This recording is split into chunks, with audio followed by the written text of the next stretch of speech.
day. So Kala Krishnadas was his servant. Everything was fine. And then one day Mahaprabhu said, I have to go and I'll be back whenever a day or two or something.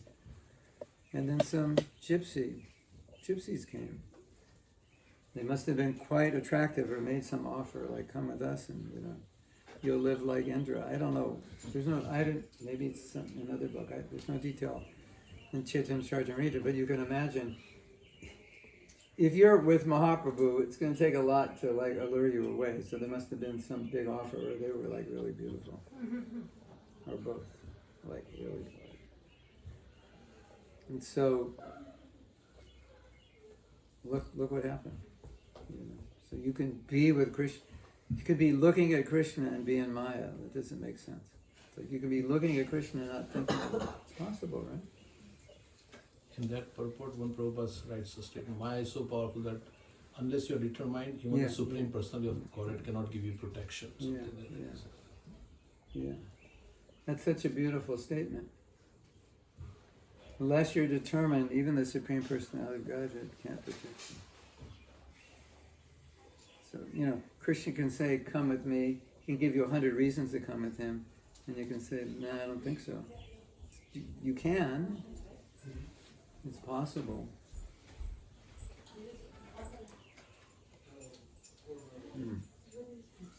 I heard it's a subtle atheism. I have so many problems, Krishna cannot save me.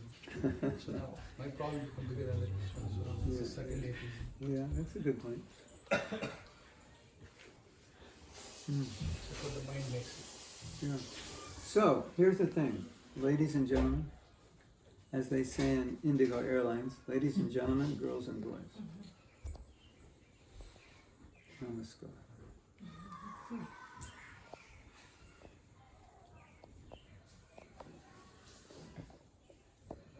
The mind is conditioned by millions of lifetimes. Have you ever had a thought you didn't want? Let me guess. The answer is yes. Am I right? Yes. And you're like, where'd that thought come from? That wasn't, it wasn't on my playlist. I didn't put it there. You ever get bewildered? Like, why am I thinking of that? I don't even think, you ever thought of something that you didn't want, but you're thinking, like, maybe I should do this, and you don't even want to do it. Like, where did that come from? So, we have this idea that Prabhupada gave us, and you read about in the 5th canto especially, about learning how to neglect the mind as a practice. Why would you neglect your mind? That sounds kind of like brainwashing, doesn't it? The article in the paper, the Columbus whatever, Times. Hare Krishna people tell their disciples to neglect their minds so the gurus can control their mind. It's a cult. So why would we say neglect the mind? And why would we even think of something that is not on our playlist anymore? Because we've conditioned the mind to think that way. And therefore, like, if you're a Christian, like, if you're a pure devotee, do you get the instruction to control your mind? That wouldn't make any sense. Like, why would you? What were you going to control it from? You're only Krishna conscious. So it's only because you're a conditioned soul that there's this control of the mind.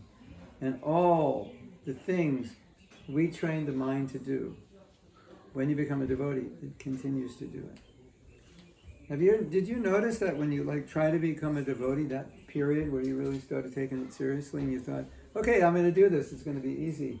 The mind's like, no, I'm not becoming a devotee. You can become a devotee, but I'm not. So you got your body engaged, but the mind's like, no, that's not how you trained me. This is like, you trained me for 1,000,000 lifetimes, lust, anger, greed, envy, and all these things, to be the center of enjoyment, etc. That's where those thoughts are coming.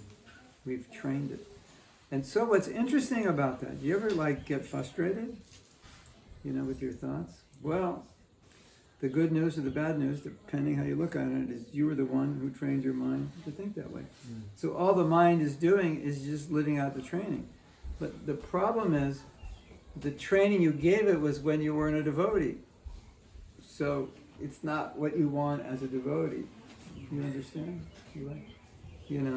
like let's say you're just a playboy or a playgirl, you know, and so you trained your mind to just like cheat in school and have fun, whatever.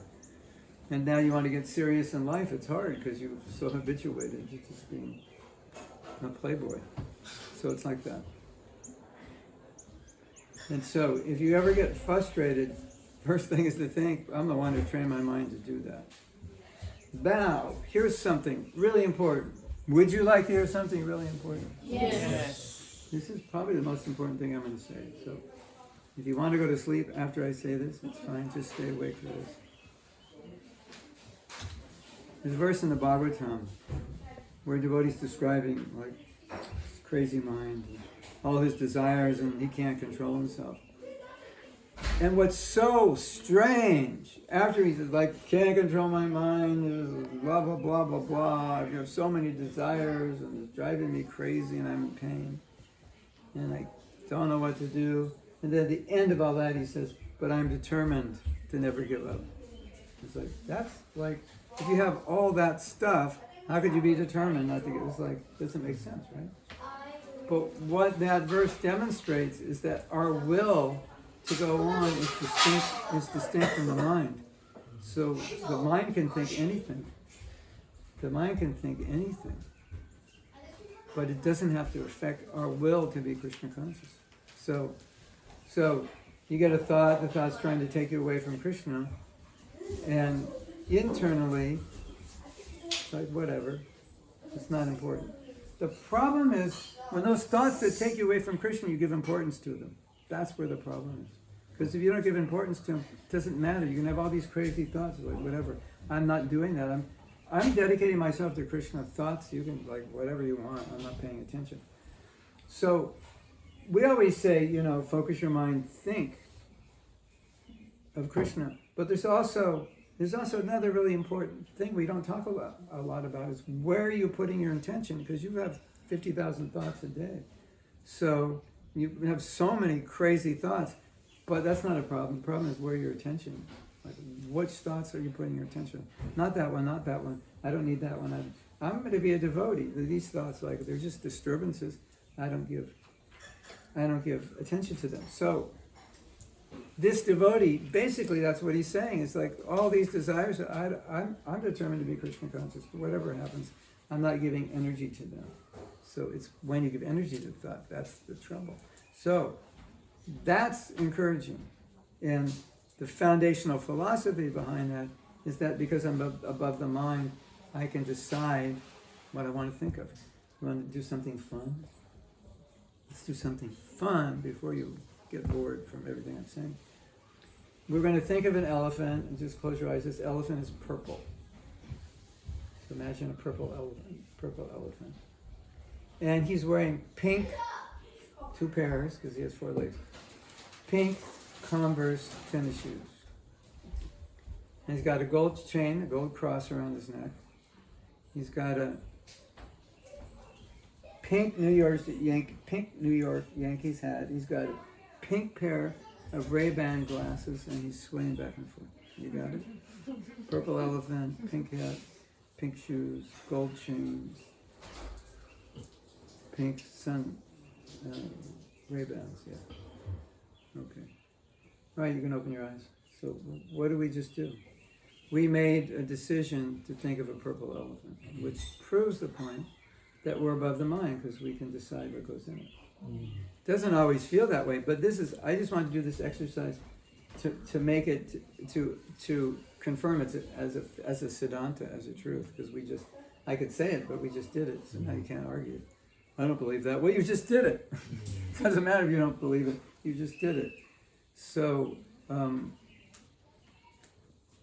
I think the most important thing for all of us to realize is that we can make decisions against our conditioning. And normally we think we can't. You know that pushing, what to speak of as thoughts aren't as powerful as emotions. But then the emotions hit. And then we think we can't do anything. But we're not an emotion. Someone have a pen? I can demonstrate. Do a little demonstration. Maybe you could remember this. So the pen represents the emotion. Yeah. this is the emotion, and this hand represents me. So every emotion that we feel is pulling us around, that's all it is this. And you can do that to any emotion because you're not the emotion. It's just, we hold on to them and we don't think our hand can open. But that's all it is. It's just an emotion, it's just a thought. And we think, I can't let it go. This is how I am. So, what you can do when you have an emotion you don't want, just ask yourself, could I let it go? Of course the answer is, yeah, I could let it go. The next question is, thank you. The next question is, would I let it go? Wow. Okay, it's time to suffer. Oh my God. Ginger and turmeric. We did an experiment with this the other night. I was drinking this and I was screaming. And then we had a few devotees, all Indian. I said, well, you take it. And then I'd be like, this is what I would do. Ah! And they drink and this is what they would do. I try to do it. And they would go,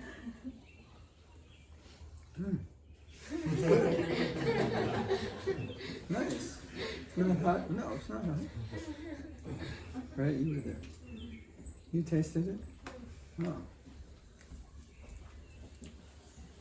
So, how the mind perceives. Mind is just How the mind perceives it, that's the expression. Okay, let's do an experiment. This is not hot. This is delicious. This is perfect.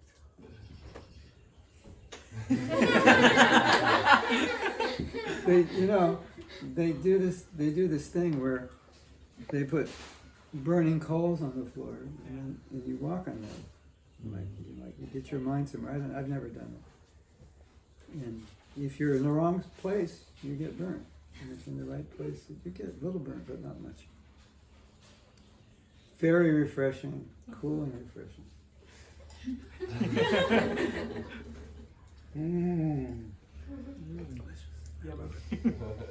So good. No, what you would do in this situation is this is like super healthy. So you drink it and you feel good because it's so healthy. It's just so healthy. I can feel how healthy it is. I love it. So you have a thought, you have emotion. It's just this. We were talking last night about forgiveness. So I had an issue, and I read a book on forgiveness, and I had been holding on to this issue for 18 years. And I thought, for my whole life, I will not like this person. I didn't think, it's an emotion I had, I didn't think there was any way to change it. Just, I don't like this person. So it was like this. So I got this, I wanted to do a course on forgiveness, and I got a book by a Christian. It was called Living a Life of Total Forgiveness. And right in the beginning he says forgiveness is a choice. And I said, it's not a choice. I've been resenting for 18 years. And it's not going anywhere. It's just as fresh as it was the day it got the wound in my heart. And as I read, what happened was this. It was like, wow. I didn't have to hold on to that. It just feels like it. So I can decide what I hold on to. I mean, obviously when you're angry or some horrendous thing happens, it's difficult. But still, even in those situations, this is still true. Could I let this go? Yes. Next question is, will you? Mm-hmm. Would you be willing to let it go? Can you say yes? Next question is when? Mm-hmm. Today, tomorrow? Could you let it go? The answer is yes, obviously, because we're not that emotional. But would you? And then when? But one thing in that, sorry to interrupt, that in forgiveness, I forgive today, but again the emotions comes back. Because you didn't forgive. You just thought you did. You won't come back and you do. Sometimes it's forgive but not forget. But it's like forgive and only forget. Yeah, if the guy, if you're forgiven, if it's your business partner and he stole half your money, if you forget, he'll do it again. So you can't forget he stole the money, but you shouldn't forget that you forgave also. Right? Now here's something really interesting. Would you like to hear something really interesting? Yes. When we speak about detachment, it's always detachment from physical things, people, objects. Right? Or sometimes you can say thoughts, but usually what we're thinking is in the physical realm. Yeah. Prabhu, you shouldn't be so attached to your blank. Your dog, your wife, your husband, your kids, your job, your bead bag, your earrings, your car, your house. That's what we hear. Things, right? So what we're talking about here is a detachment on an emotional level. You shouldn't be attached to that emotion. Let that emotion go. Nobody talks about emotional detachment, do they? I've never heard it. That's all it is. It's not a gross thing, it's a subtle thing. It's interesting, isn't it? I think some of us are attached to being angry. Or being whatever we are.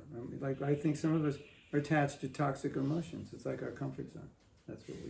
That makes us feel good. We're so used to it. So that's one thought. And there's one other thought that's very interesting. Would you like to hear the other interesting thought? Yes. This is, anyway, it's a little difficult, maybe not to understand, but maybe to experience. But I'll tell you my experience with this. You look in Alacha, we have springs, and the springs are fed from underneath, and the water is 72 degrees any time of year you go there. What is feeding our thoughts are our beliefs. And have you ever decided to change a thought, and it worked like for 20 minutes, or a day, half day? Like, I'm never going to criticize again. Everybody's like, right. Get out your stopwatch, and we'll see how long you last. And it's like, why did I criticize? Or I'm never going to say this again, and I did. I'm never going to think this again, and I do.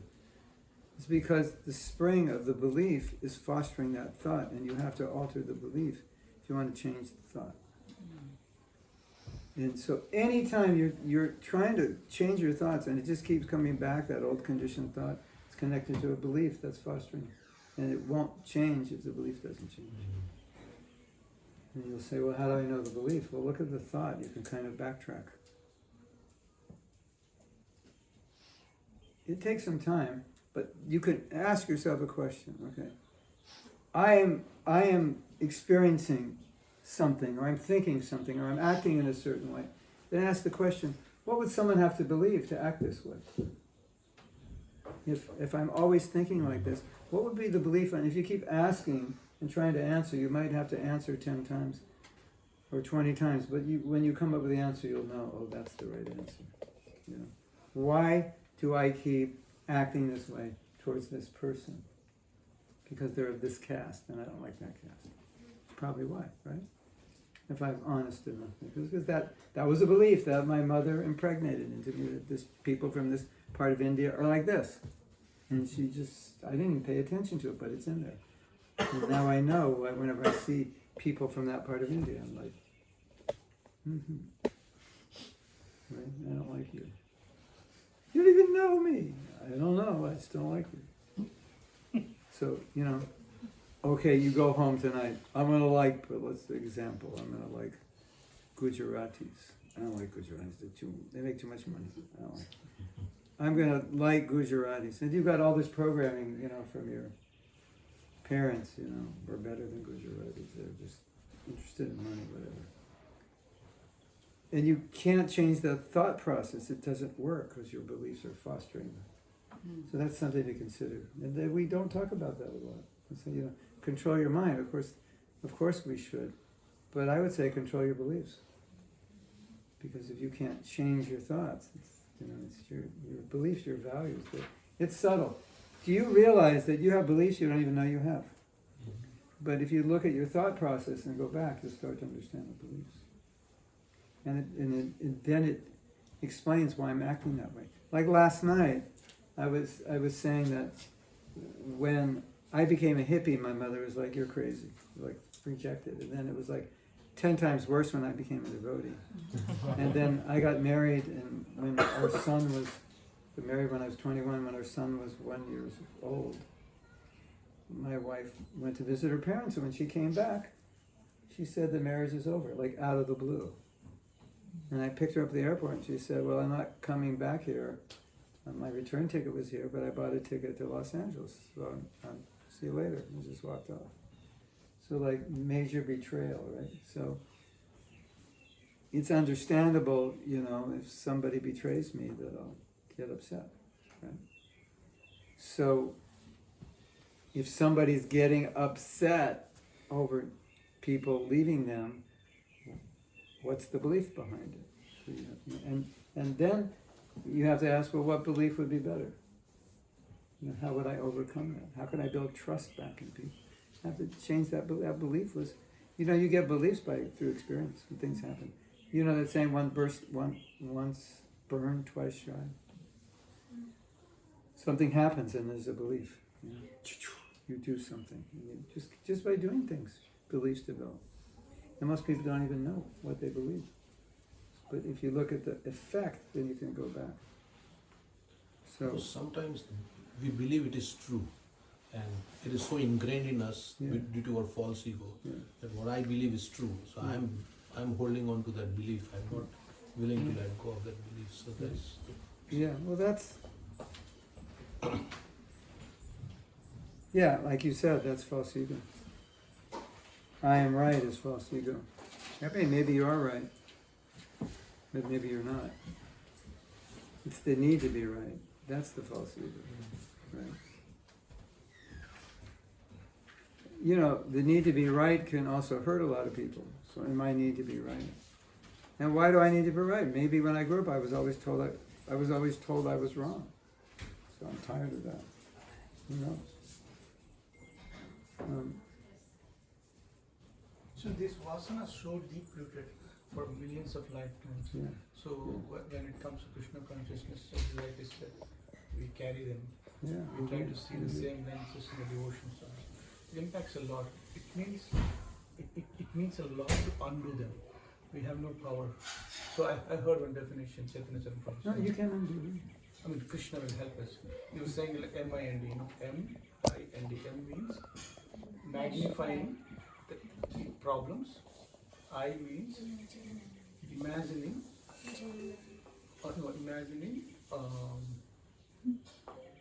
not which is not real. Mm-hmm. And then N means neglecting the opportunities. Mm-hmm. D means Chaitanya Chari? denying the reality. Denying the reality. So when we're living with this M-I-N-D, so many things, we have a hope. Yeah, we do. Because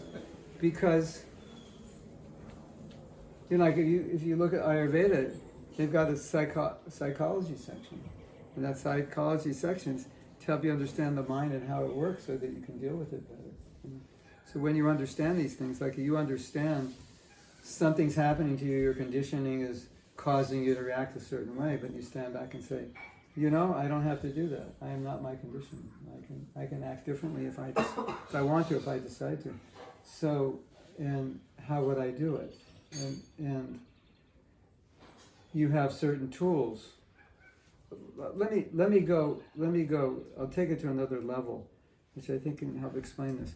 When we did the self-care course, one of the things we talked a lot about was how we work against ourselves, how the mind works against ourselves.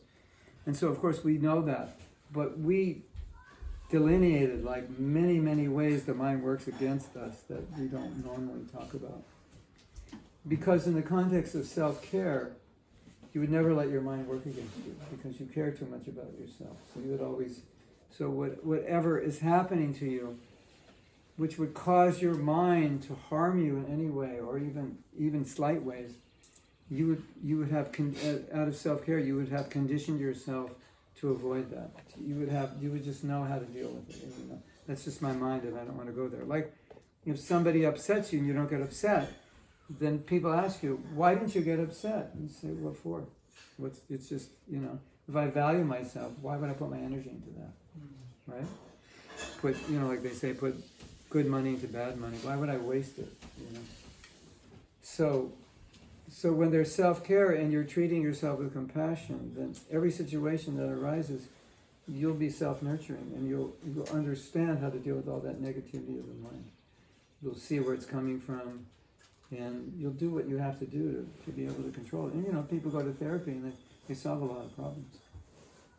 You know, so there's if you get in self-care consciousness, then it's much easier to deal with the mind because there's a bigger context around it. And then we had this part of the self-care course where we were looking at things we tend to do that are not healthy, you know, the temptations.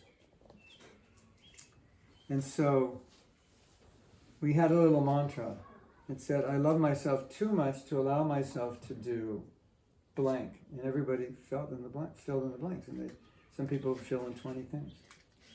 I love myself too much to allow myself to stay up late, to allow myself to overeat, to allow myself to chant bad rounds, to allow myself to have a bad relationship with anybody, to allow myself to get upset with people near and dear to me. Because when you're doing self-care, you realize that everything negative is harmful. Everything negative you do to someone else, and every negative thought you have. Because it's the worst negativity is not what people say, it's what you say to yourself. That's what hurts you. Because you could say, I'm an idiot. I'm like, yeah, so are you. See you later. It doesn't have to hurt me. But when I tell myself I'm an idiot, that's when it hurts. Right? So a self-caring person, they wouldn't do that because they know how bad that is. So the self-care context really empowers you to like move your mind away from negativity, because some of us are just like negative by nature, isn't it? Negative Nancy. What's the negative? I don't know if they have that male word, but we say negative Nancy. So they're always something bad happens, or something doesn't even happen that's bad, and they think, oh, I must have done something bad. It's my fault. Nobody likes me. Just go down this spiral, right? Self-care is like, I can't do that because I'm damaged. Check this out. Have you ever heard the word self-abuse? So, you know, I'm allowing myself to think all these negative things about myself. I'm actually abusing myself. I don't need anyone to abuse me because I do a better job than anybody. Where do you draw the self-abuse versus the humility? Humility has nothing to do with self-abuse. They think I'm so bad, I'm backward. Humility has everything to do with love of Krishna. Yeah, low self-esteem has everything to do with I'm so bad. So when Bhaktivinoda Thakur says I'm so bad, he's not going to a psychiatrist to figure, you know. He's like coming closer to Krishna. I'm so bad, I need you, Krishna. I'm so bad, please accept me. I'm so bad. It's bringing him. I'm so bad, pity me, poor me. It's all, you're thinking of yourself. You're not thinking of Krishna. Yeah. So sometimes we self-praise also. When others are saying bad, I'm saying to myself, I'm very good, I'm very good. Yeah. So that can also be a deception. it can be, but you can praise yourself in a healthy way also. You know, like proud of myself that I did something I didn't think I could do, but I'm not. It's not false ego pride. It's just like, thank you, Krishna, pride. We're doing this humility number 2, and there's a section, healthy. What's healthy pride and what's unhealthy? Because you need healthy pride. Like I distributed a lot of books, and I was like, yeah, you know. But I wasn't going back and saying, I'm better than you. How many books you do? You know, oh, you do as much as me. It wasn't like that. It was just appreciation. You know, that it was confidence that I could do that. So in answer to your question, that my point is that because Jiva Tattva has the ability to choose, we have much more choice than we think we do. And if you, just by understanding that, it's empowering. Like I have these horrible thoughts, just understanding, I don't have to focus on that. I have these emotions, I'm envious of this person and that person. I'm envious of you. I could decide to bake you a cake just because I'm envious of you and I want to purify myself. Right? I could decide to do that. Maybe I won't because I'm controlled by my envy. That's another thing. But I can do it. And especially if I want to practice self-care, I'll do it because that envy is just destroying me. And I want to stop destroying myself. So a lot of that negative thinking is coming from a lack of self-love or self-compassion. And that's like the belief, I'm not worthy, I don't deserve it. Krishna doesn't love me, you know. So it's so subtle, all these beliefs. And then I can't control these thoughts. Yeah, because you have those beliefs. That's the reason it's a subtle atheism. Yeah. We may be chanting worshiping Krishna, but still this Yeah. subtle atheism because I'm the center. Yeah, exactly. And then it's poor me, poor me. And real humility is not poor me. It's like Krishna, I need you. You know, when the pure devotee is saying all these things about humility, they feel it. But number two, it's kind of like, Krishna, look at this mess of me and I need you. And it's just like, these are my credentials to get your mercy. I have no taste for the holy name. I have no love for anybody. I'm a demon. I'm just happy when people suffer. You won't find any good quality. This is like, okay, am I qualified to get mercy? That's why they're doing it. But they believe it. They feel it. You know, and it's, but, you know, if you're not doing it in a healthy way, either you're doing it to show off, to impress people that you're so humble, or you're just, it's like you just focused on your own misery and you don't know how to get out of it. So I found that the self-care context is one of the easiest ways to control the mind. Because if you develop a certain level of self-care, you will not allow your mind to do anything that's destructive. You're just like, well, I'm not going to think about it. I'm not going to dwell about this. I'm not. And another thing, I'm not going to have bad relationships because that hurts me. So this may sound funny, but self-care actually helps your marriage. Because if my partner's happy, I'm happy. If my partner's not happy, I'm not happy. So if I care about myself, I'll care about them. Because it's just coming back, right? It's very interesting, isn't it? Yes. You said beliefs are formed through experience. That's one way. There are other ways. Or could they also be trained? Like a child will believe what their parents Exactly. tell them, right? Here's the cool thing. Beliefs come from what we're told. They come from the culture we're in. They come from experience. What most people don't know is you can make your own beliefs. So people think, well, I grew up with these beliefs and that's it. That's the end of the story. So this is what I have. And so what I'm saying here is that's not true.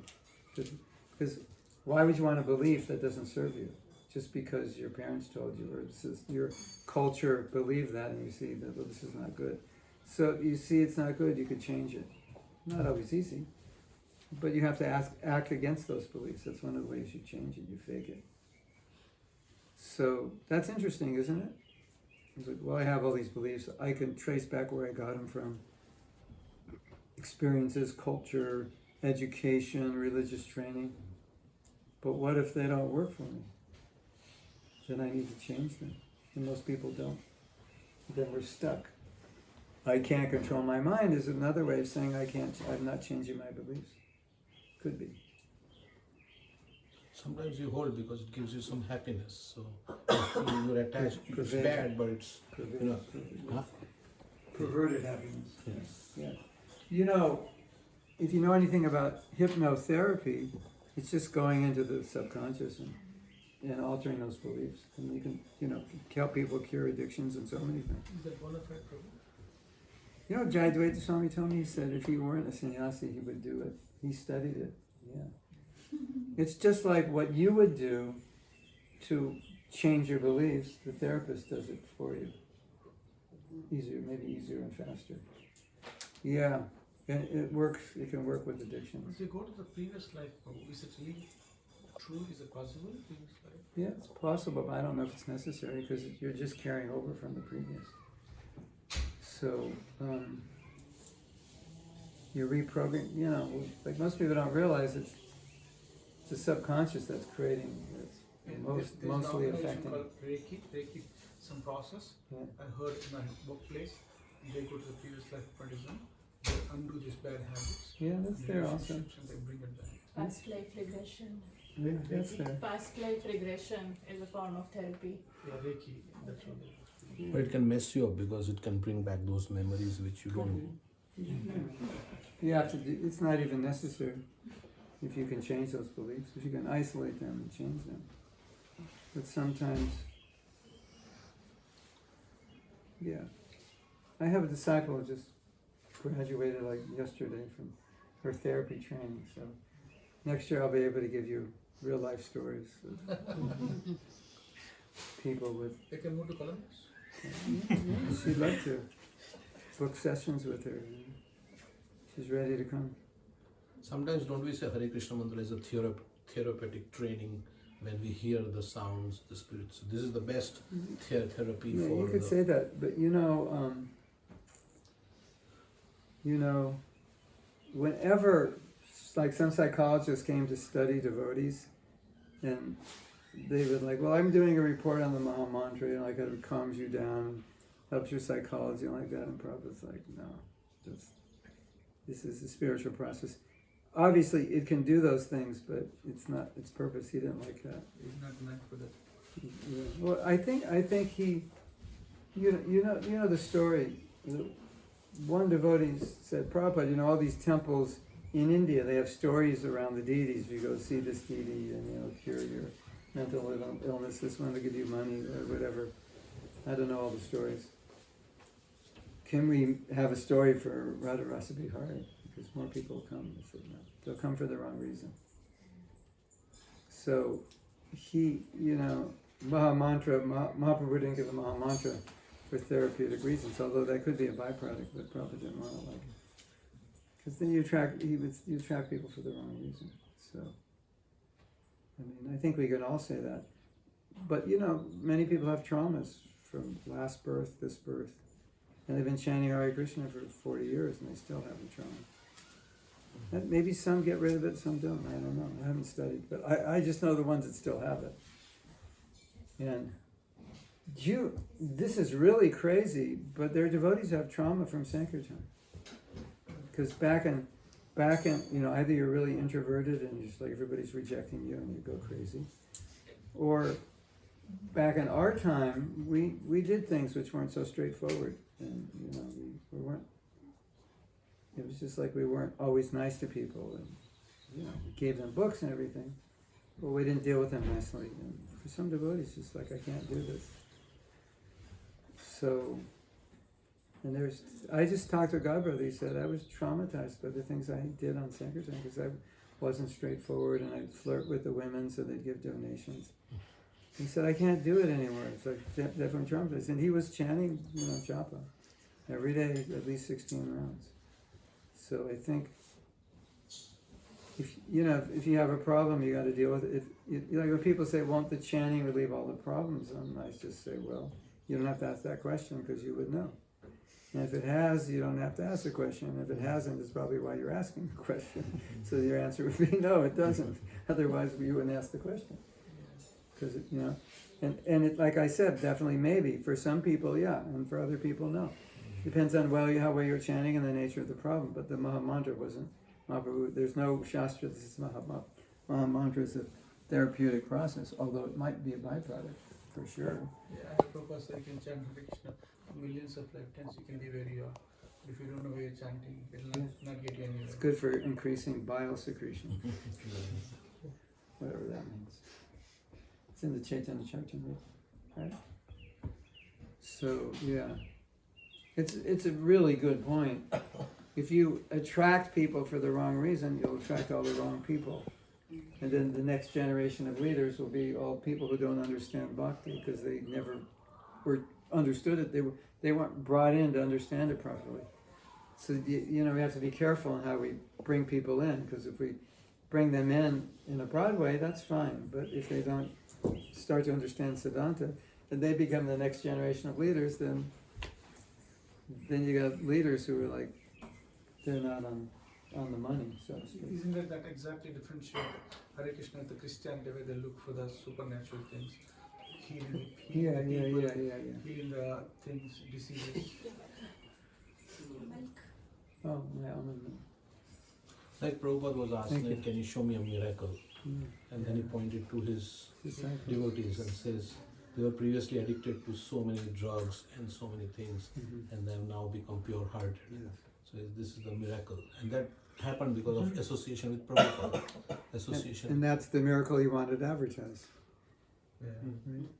And he never, if you watch the memory videos of Prabhupada, there's something that you see comes up again and again that Prabhupada knew what we were thinking. That's a mystic power. So many devotees would just say, I had a question in my mind. Prabhupada answered the question and looked at me and said, "Is that okay?" No, he answered the question to all the devotees. To all the devotees, and when he finished the question, he looked at that devotee who was thinking, "Is that okay?" Like so many stories like that. It's like That's a they're, miracle. they're not isolated at all. And if you ever tried to say, "Prabhupada, you have mystic power, this and that," it's like, "No, I don't. I'm just an ordinary person." Because he didn't want to attract people that way, so he really hid it. Sometimes it came out, but mostly he hid it because he wanted to attract people in philosophy and spiritual practice. That was his purity. Mm-hmm. We are so fortunate that Prabhupada gave us something straight. You know, I was just this YouTube thing shot up today before he came over, and it was Rajneesh, and the reporters are asking him, "Do you believe in God?" And he says, I don't know if you ever heard him speak, from another planet. "There is no God." That's how he said. "There is no God. You believe. If you say you believe, you don't know. When you know, you don't believe." I think he's saying there's no God. And every time you see one of those bogus gurus, you're like, "Thank you, Prabhupada. Thank you for not being like him." You know? And even they say, you know, things that are like good, but their Siddhanta is like warped. Thank you, Prabhupada. And thank you, Prabhupada, that you never fell down. Because, you know, you look behind the scenes of most of those gurus, especially the ones that aren't married. You want to hear a funny story? Like 15 years ago, I went to Orissa. The government was cracking down on the gurus. All the gurus left. Because they're all doing, you know, their hanky-panky and money laundering or whatever. Said every guru in Orissa left so they wouldn't get caught. Thank you, Prabhupada. You weren't like that. So he kept us straight. When we veered off, he pushed us back into the center. He set the example. He had compassion. That's why we have compassion. He was strict. That's why we're strict. He understood Siddhanta. He kept us on track. That's why we can do it. And he never fell. Not even close. They didn't even come. It was light years away from any kind of impurity. It was like nothing. So we're so fortunate. So whenever you hear a bogus guru speak, even if what they're speaking is good, but you know their ultimate Siddhanta is not, you say, "Thank you, Prabhupada, for not being like that." Sometimes Prabhupada said there was never a time I forgot Krishna, but then we hear that he was also associated with Gandhi's movement, and you know he kind of. So how do you reconcile that with that statement?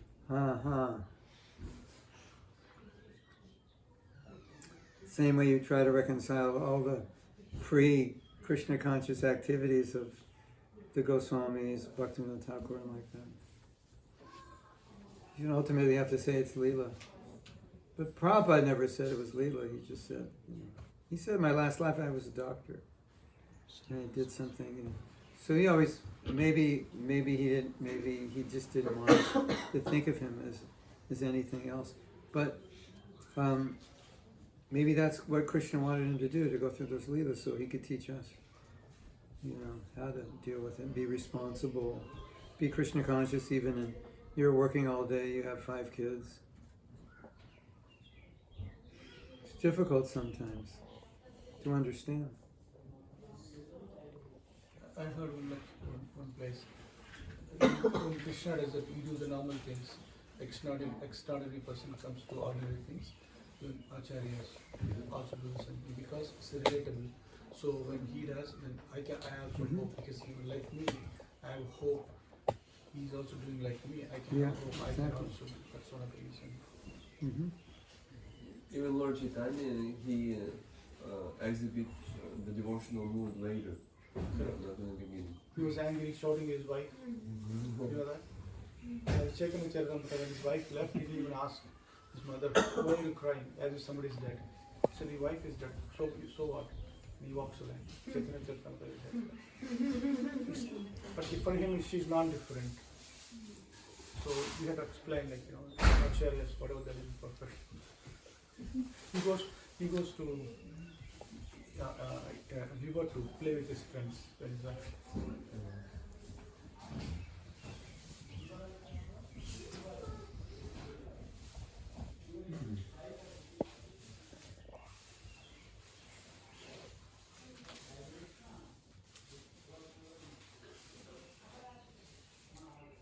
Yeah, the pure devotees are setting examples.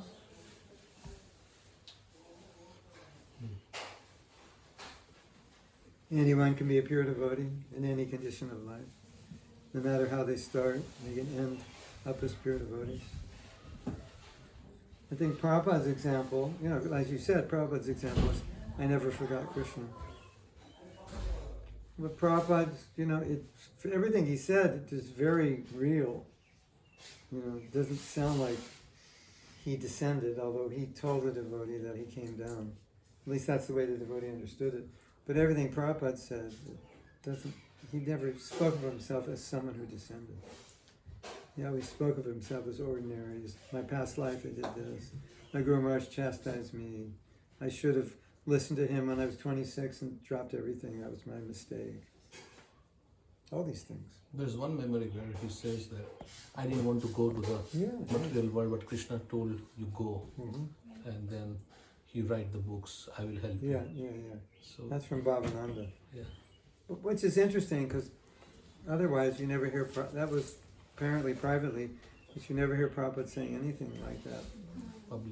Publicly it's all like, I'm fallen, I'm nothing, my Guru's everything. Prabhupada said I wanted to marry a British woman, get a white child, become a barrister. It's like, it doesn't sound like a Leela of someone who descended. So it's like, He wanted us to see, it appears that if he did descend, he certainly didn't want us to see that. He wanted us to see him like ordinary persons, so ordinary persons like us could be Krishna conscious.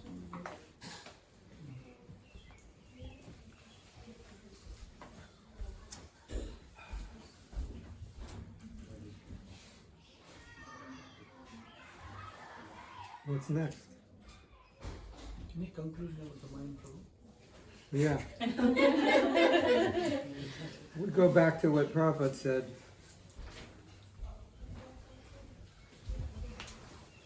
In the conditioned state, Prabhupada saying you can't trust your mind, so you have to neglect it. Of course, in the purified state, that wouldn't be true. So like I was saying, when we say neglect, it's kind of like, okay, I won't think of it. But it's more like don't focus on it. The thought's there, you just choose what you want to focus on. We focused on the purple elephant with the pink shoes. We made that decision. So, and then if I care about myself, I will not allow my mind to be my enemy. So self-care means I make my mind my friend. I don't beat myself up. I have self-love, I have self-acceptance, I have self-compassion. And that becomes a very strong impetus to deal with the mind. And, if you're dwelling on something that's not healthy, just stop and say, if I love myself, would I be dwelling on this? And the answer will always be no, because this is just harmful. Whatever it is, it's a thought or an emotion. If it's harmful, it's harmful. And you ask yourself, would a person who loves themselves think this way? The answer will always be no. Then you have to question, well, it's just that I don't love myself? And, even it can get so bad that not only do I not love myself, I think I deserve to suffer. So when I turn against myself, it's actually like programmed in me to do that because I want to cause myself suffering because I think I deserve it. That could be there for some people. I have a disciple and she told me that her grandmother told her that you were not wanted. You were an accident and nobody wanted you. So can you imagine that the self-worth of that person is negative 1,000. So if a person is told that, in order to fulfill the belief that I'm worthless and useless, they might do things to cause themselves to suffer. Because that's the way beliefs work. Beliefs work in that they manifest themselves externally. So you can prove it's true, you'll manifest it. That's why they say self-fulfilling prophecy. You believe it, and so the mind believes it, and it wants to see it in reality. So you can't harm yourself. It's possible. And that gives you a perverted pleasure, because if you feel you deserve to suffer, then you make yourself suffer, then you feel good. Because, you know what I'm saying? It's very backwards. So when self-love and self-care comes in, you stop doing that. And you start to accept Krishna's love. See, the other problem is, if you don't have self-love, you may not be able to accept Krishna's love, because you'll think, why would he love me? And so you need some self-love. Of course, you know,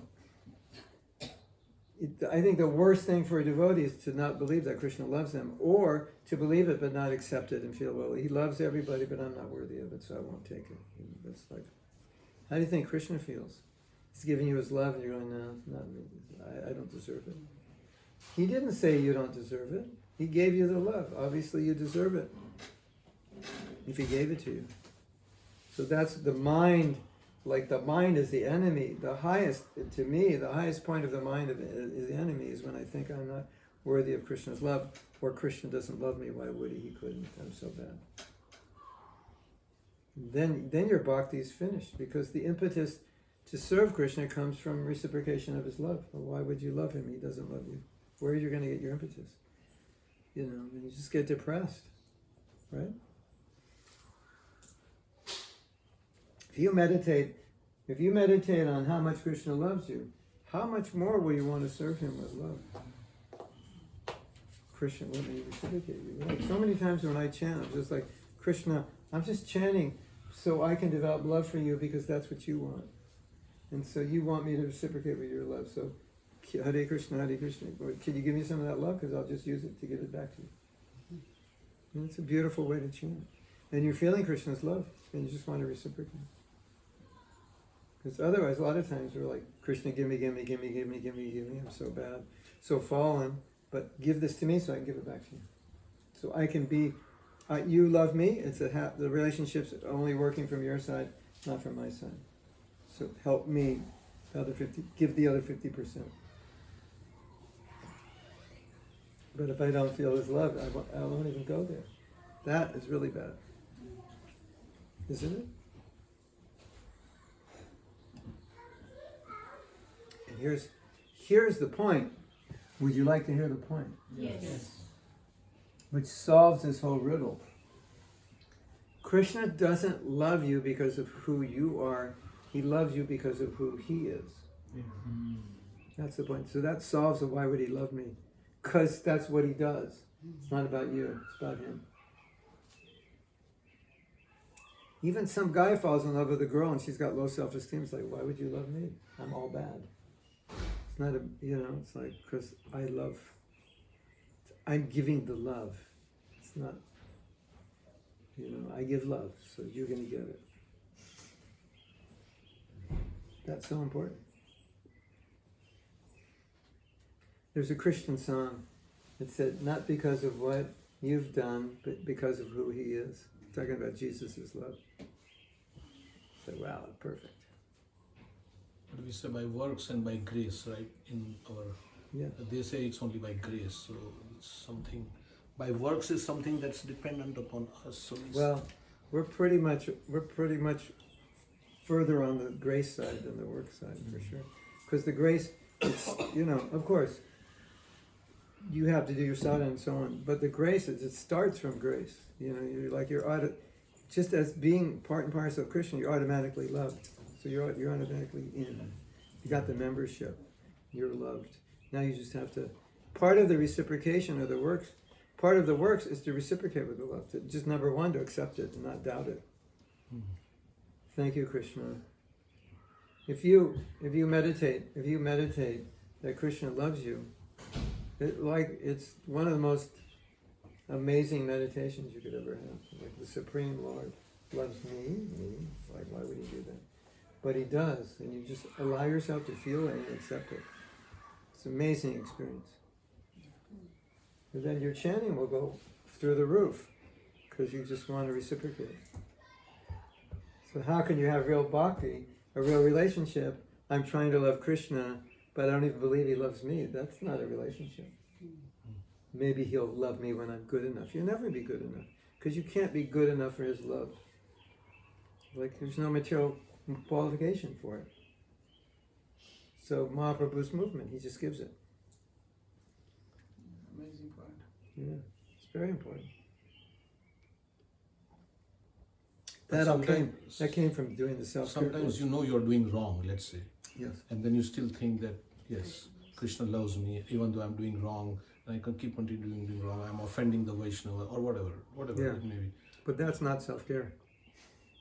But Krishna loves me because it is about him. He loves me. So there you go. He loves you, and because he loves you, you love yourself. Because you love yourself, you won't be a lazy bum. You'll serve him. Right? If you actually have self-care, you wouldn't think that way. When you don't have self-care, you think that way, because that doesn't work. You know, Krishna loves me. You don't want to reciprocate, you just want to go to sleep. You want to reciprocate. And if you actually care about yourself, you will reciprocate. That question comes up in every self-care class, you know. Well, if I just accept myself, then I won't do anything. And I always say, if you love yourself, you would never not do anything. That's a contradiction. You would always, out of self-love, self-care, you would do better. So that's important. But isn't self-care just self-indulgence, like, you know, get my nails done, and my hair done? Well, I don't know, guys, you know, go play sports or something. According to our philosophy, self-care is whatever helps you get closer to Krishna. Whatever that is, it helps you get closer to Krishna. That comes under the context of self-care. And when a devotee does self-care, you know, automatically, because they're compassionate, they're in a position to give, because they're filling themselves up. So it's never negative. I didn't read one book on self-care to make this course. Every book I read on self-care was like, go to the salon, get a massage, you know, go, you know, sit under a waterfall. And I'm like, that's not where we're going. That's not where we're going. We're going to care for ourselves in a way that we get close to Krishna. And if going to the waterfall or going to the spa, if that helps you get closer to Krishna, sure, do it. But if it doesn't, that's not self-care. Get a massage, you feel good, you can do service. But if it's just complete sense gratification, that's bodily self-care, that's not the complete picture, obviously. Extension that the love only comes from love, love will never come from hate. If I hate from myself, or I hate the material world, which is also product of Krishna, I'm also product of Krishna, then there's no question of loving Krishna. It's incomplete. Even Bhagavatam, there's Narada Muni is saying in third canto. So learning about spirituality, spiritual life, spiritual world is incomplete if you don't understand the material life. He clearly made the point, you understand how the matter works. Then it's complete. Yeah, that'd be the Because first. that matter you understand, then you see it's not matter done. This is spiritual as well. Yeah, aversion is never healthy. Aversion is frustration. Exactly. Or false renunciation. Aversion sometimes comes when you're not renounced, and the only way you can be renounced is to hate it. Yeah. And hatred is the other side of attraction. Exactly. So it's not a sustainable way to renounce. What do you make of the statement of Yamunacharya, which Prabhupada quotes many because times? that's his That's his Paramdrishta. higher taste, like that. Paramdrishta, yeah. It's a poetic expression, not a little expression. He's thinking of Leela, and he's meditating on he's not meditating on like how he hates women. He hates himself for what he did. He looks back, so it's kind of an appreciation, like look what I did. And now that I'm tasting the nectar, I used to taste that as nectar, now it's poison. But that's realization. Isn't it the exact opposite where Rupa Goswami said, if you want to love Krishna, don't go to... Yeah. So it's a poetic way of expression. No, he's actually feeling it, that whatever he did in the past. Because it is disgusting what he did, because he was a king.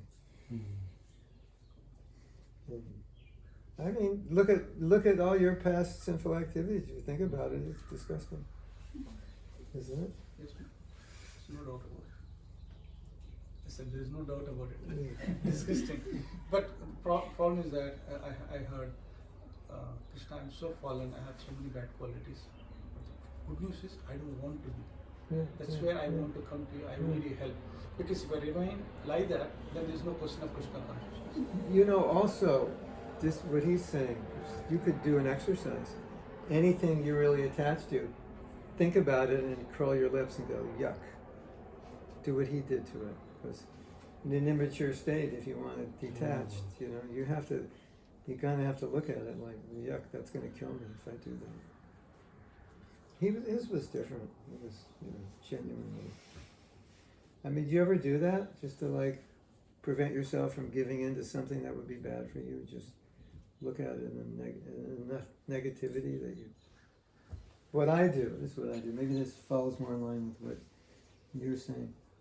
What I do and I suggest is, if you're tempted to do something, there's attachment, just take the movie to the end. Just visualize what's the result. I do this, and this happens, and then you look at the movie, it's a horror movie. Maybe it's not a horror movie, but generally it is. If it's the wrong, obviously it's the wrong thing, it's a horror movie. So you've played it out, because otherwise you're going to play it out anyway. It doesn't play it out first. Oh, I don't want to do that. Right? So that can help. Isn't it? Jesus Christ said, hate this sin, not this sinner. Yeah. So it's also poetic way of saying. Yeah. We hate the action. Well, you don't hate yourself. But that's self-love, that you would play it out to prevent yourself from doing it, to see the consequence. And also another thing which is really good is if you're dealing with something that's not healthy, you're having a difficult time giving it up, imagine 10 years from now, you've lived 10 years with that problem. And you're just meditating on that, and you'll feel like, I don't want to live another day with this problem. What to speak of 10 years? And it becomes an impetus to give it up, because it's hard to give up. But it's harder to live with it for the next 10 years. Or what to speak of 20 or 30. And so whenever you need an impetus to do something that's hard, you just always think it's harder not to do it. Or it's harder not to give it up. I'll suffer more. So sometimes, one sannyasi told me, we were talking about sannyasa and this and that, and he said, and he'd been a strict sannyasi, and he says, actually I'm not strong enough to get married. I would just have fallen down, so I took sannyas. So it wouldn't happen. So, you know, whatever you have to do to, like, you know, keep yourself healthy, then you can do that.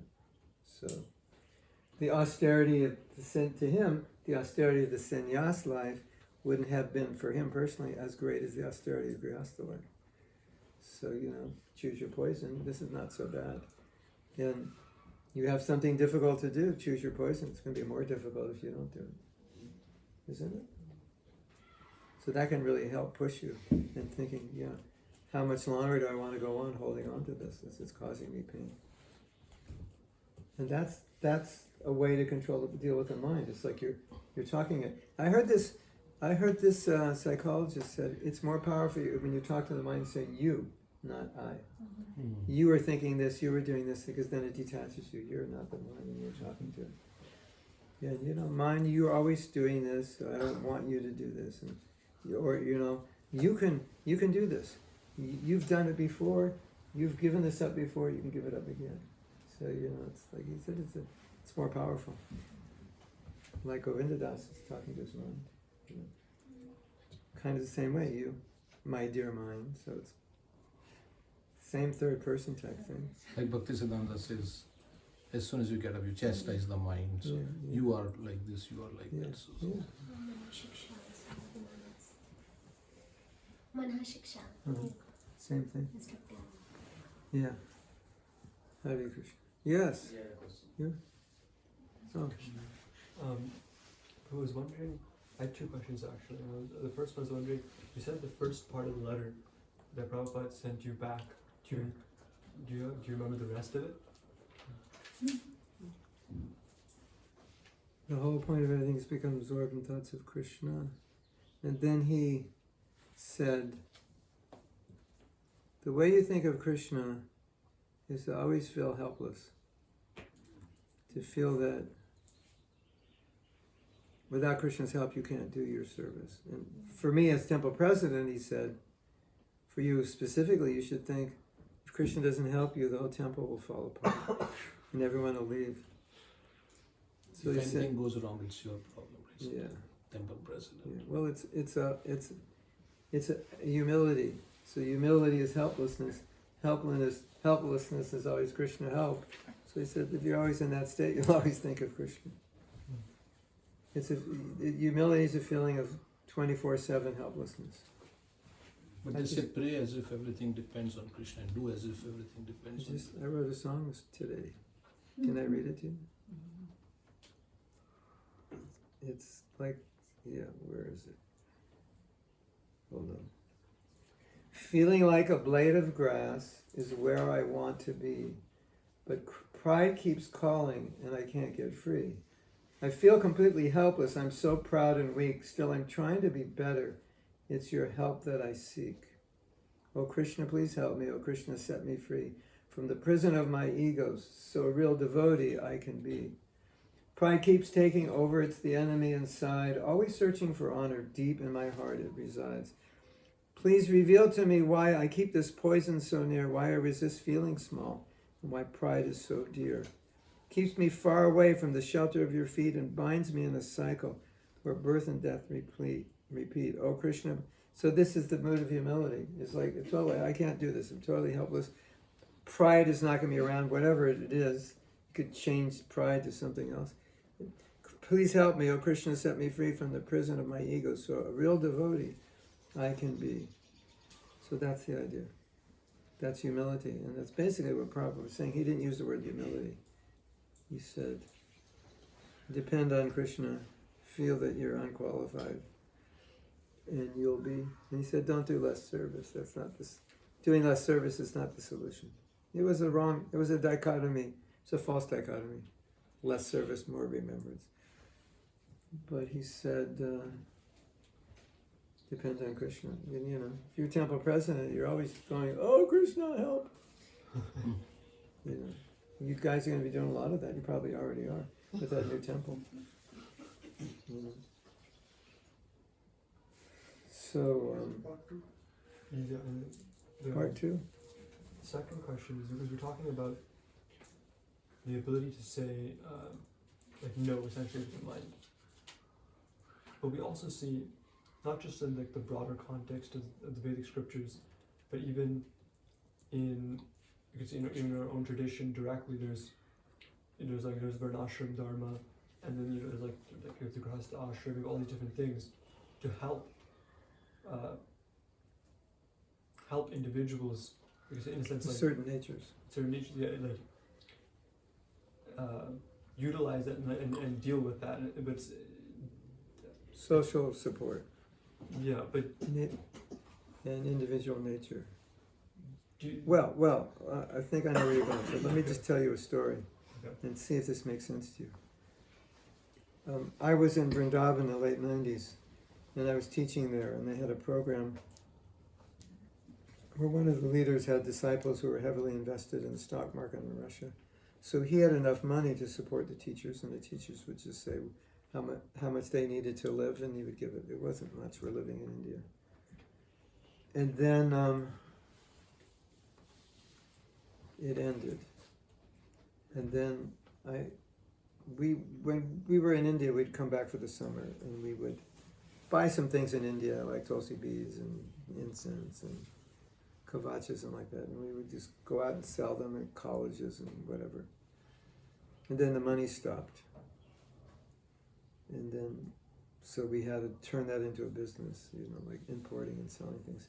And I am like so much a Brahmin and not a Vaishya that I had a Arjuna moment doing that. Like I wasn't good at it and pretty much had a breakdown. So you might say, Prabhu, control your emotions, control your mind. But the thing is, sometimes you can't because you're in the wrong varna or the wrong ashram. So it's like, it's just going to push you, and you have to be in a peaceful state, you have to be in the right varna and ashram. I don't know if that's where you're going with it. it's similar, but I mean, it seems like to me that then from fact that those things exist, there's a degree to which we cannot control the mind. If that makes, like, it's not just, it's not, Well, maybe I would say it's more difficult if you're not in the right varna and ashram. It's going to be more of a struggle, and it's going to be unnatural. And maybe you can't, sometimes you can't control the mind, but you don't act on it. So that's also part of it. It's not my nature, but I have to do this Vaishya work. So inside, it's never going to be me. But outside, I can do it out of duty, if I have to, at least till I burn out, which I probably, it took 15 years. So well, let's look at your question another way. There may be situations in which it's easy to control your mind, and situations where it's difficult. We're not going to take you to the Brooklyn Temple and say, I think you should live in the Brahmachari ashram because you need to learn tolerance and like that. That would be crazy. We know that. And you're like, I'm having difficulty. I want to move in the Brahmachari ashram. So that's the ideal place for you. But then after a couple of years, you want to get married. It's the worst place for you. Because everybody's like, well, you want to get married? That's stupid, and messing with your mind. So there are environments that are supportive, but that would also be part of self-care. And then you don't go against the grain, because you can deal with it, but it's going to be harder. So why? Right? Why make it hard on yourself? Is that all right? Yeah, and I think I guess I don't think that all the tattva that you have independence and free will and all that, it's all there. It's just certain environments are going to make it harder to manifest them because it's going against it's not supporting your nature. So it's like you're going upstream. You can still go upstream, it's just harder. Something like that. So a person who's self-caring will try to find environments that support them, that make it easier. And that's also part of our philosophy. Go to Vrindavan, go to Mayapur, get strong. Spend a month with the brahmacharis in some temple, like when you're out of school, like all of it. It's all good. Hare Krishna. Is that all right? Ultimately, we are the best judge of what is good for us in terms of spiritual I hope advice. so. That's what The you mind with the mind. You should be. Not that you will be, but you should be. If you think in terms of, will this help me or will this harm me, then you always make the right choice.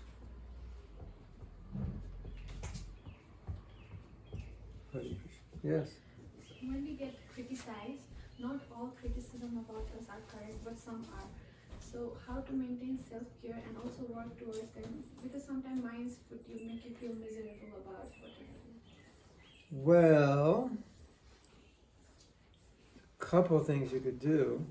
If that criticism is like constant, never ending, you probably want to get away from that person for your self-preservation. I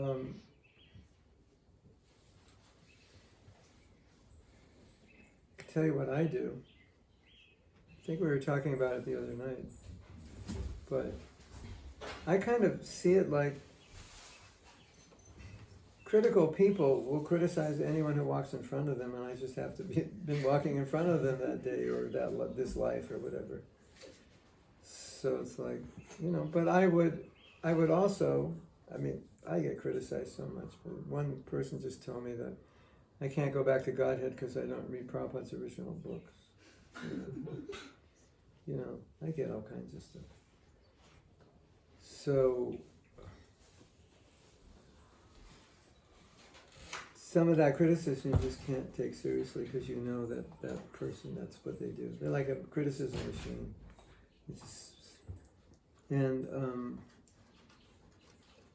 Like I was saying earlier, really, from my understanding of the way the mind works, what other people say is not a problem. It's if you buy into what they say, that's the problem. It's like, he's having a bad day, whatever, don't think about it. But maybe what they say, there's some truth to it. You can consider that. Maybe they're right. Maybe it was painful, but maybe they're right. It's also there. You are going to get criticized your whole life. Every once in a while it's going to happen. You don't have to do anything wrong to get criticized. In fact, if you do a lot of things right, you may even get criticized more by people who are jealous. I hate you. Why do you hate me? Because you're smarter than me. That's why. You get better grades than I do. So I've come to the point, this is actually true, although it sounds weird, I've come to the point when I get criticized, I don't feel bad, I feel bad for the person. It's like how bad is your life that you would, scream and yell at me? I can have this stuff on the internet, I make videos, and every once in a while Ritvik makes a comment. Nothing to do with the video. Prabhupada never appointed you to be guru. Stop this sham. You're not obeying Prabhupada. It's like, okay. I'm totally honest. I feel sorry for them. What a miserable life you must have. If this old friend of yours, me, who knew you for 50 years, this is what you have to tell me. So it doesn't really, I feel more sorry for them than personally. It's just, I train myself to feel that way. So that, otherwise we're going to feel sorry for ourselves. Feel sorry for the person who's accusing you. That's the person that's really suffering. If you ever feel like that?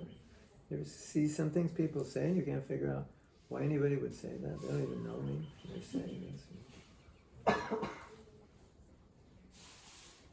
But if you say it, if you believe it and say it to yourself, then you're in trouble. If they say it and you're like, oh, poor guy, you're okay. Or as someone said, you can just say when you're criticized, you go, you're right, I know. You're right, and I'm working on it. Or if you want to be sarcastic, they say something, you don't say anything for 10 seconds, and then you say, and they have nothing to say.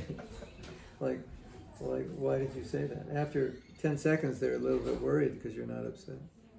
But then you're just playing with them. You're so stupid, love them. And? Yes? How to train our mind in such a way, switch to holding negative thoughts and start appreciating positive thoughts? Yeah, you have to have more self-love. Here's the thing. In our self-care course, we have one exercise, and the exercise is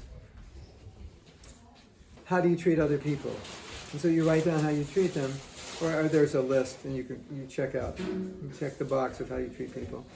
Then the next thing is how do you treat yourself, and you check the boxes, and you'll see most people check more boxes for other people than they do for themselves. And in worst case scenarios, they check no boxes for themselves, 1 or 2, and 20 for everybody else. You treat others the way, that's love. You treat others the way you treat yourself. Because sometimes it's in our philosophy that amanina manadina. So it's like, okay, I'm very insignificant. So we always tend to gravitate towards that kind of, consciousness. Yeah, but others are very important, but I am not.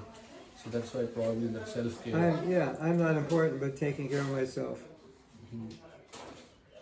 It's a completely different thing. Doesn't manifest on a practical way as we might think. If you imagine if you gave all respect to others, you'd be in a pretty high state of consciousness. Right? You wouldn't be in this self-neglecting, miserable state. It would be very. Why do you take care of yourself? It's for devotional service. It's for the best thing. Krishna wants you to make your mind your friend. He wants you to take care of yourself so you can do service. But that's why you would do it. It's practical. So they're two separate things. Being humble, taking care of yourself, it's not like, well, I'm so proud, I took 6.5 hours rest today instead of 6, I must be puffed up. No, it's not like that. Okay, y'all want to go home? It's so late. Or you want to do kirtan, or what do you want to do? Eat your second dinner, or what? Hare Krishna. Great Mahatma ki Srila Prabhupada ki jai, Go Premanandi, Hari Hari Hari. Oh yeah, we have books. I don't know if you want any books. You got them already, or they're sitting in the suitcase. And Dhriti has disappeared.